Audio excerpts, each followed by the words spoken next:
Hi, this is Kathy at Savory Pixels, and I've been spending some time this summer experimenting with different types of pesto. And I've discovered a few things. You can make pesto out of a lot of different plant matter, and the basic recipe doesn't change very much. So I'm working up a series now of pesto, different types. Today's version is going to be green pesto made with arugula and almonds. Start by getting a bunch of arugula about this size, washing it and trimming it and removing all the leaves from the tufts. Once your greens are washed and prepped with all the heavy stems removed, then you begin to put the pesto together. Pesto is actually a really simple thing. It's plant matter that's crushed or ground into a smooth paste, to which you add garlic and spices and oil. Very often the recipes call for having a food processor. I don't own one, so I figured out a way to make it in my blender. This is a really nice wearing kitchen classic, the sort of ones you see in bars. Really nice heavy duty glass jar. This will take pretty much any abuse you throw at it.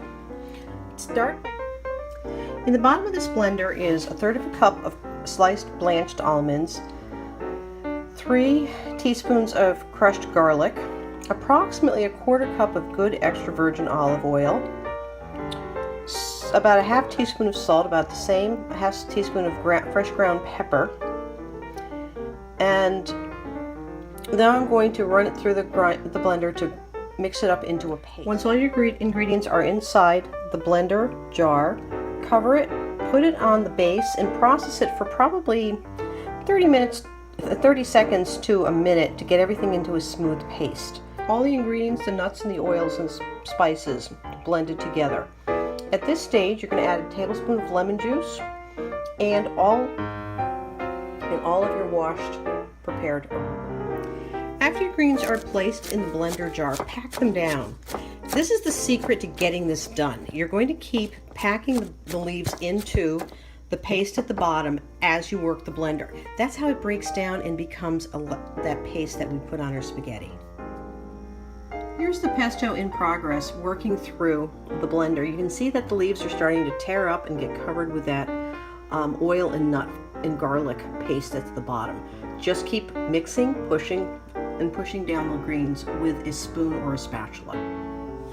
Here's the pesto mixture, the arugula and the oil and nut paste all mixed together. This is about what it should look like when it's done. We're going to finish it up. We're going to take it out of the pitcher and finish it up. While we were doing this, I had the pasta on boil. Pesto is traditionally served with long pasta such as spaghetti or linguine. You may choose anything. The pesto completed, ready to finish up. If you're going to freeze pesto, and you can freeze pesto, and you should freeze pesto because it tastes fabulous in the wintertime, stop here. Don't add the cheese. It freezes better without it. And when you take it out, add the cheese and a little bit of oil to the pesto when you cook it and reconstitute it when you use it at that time.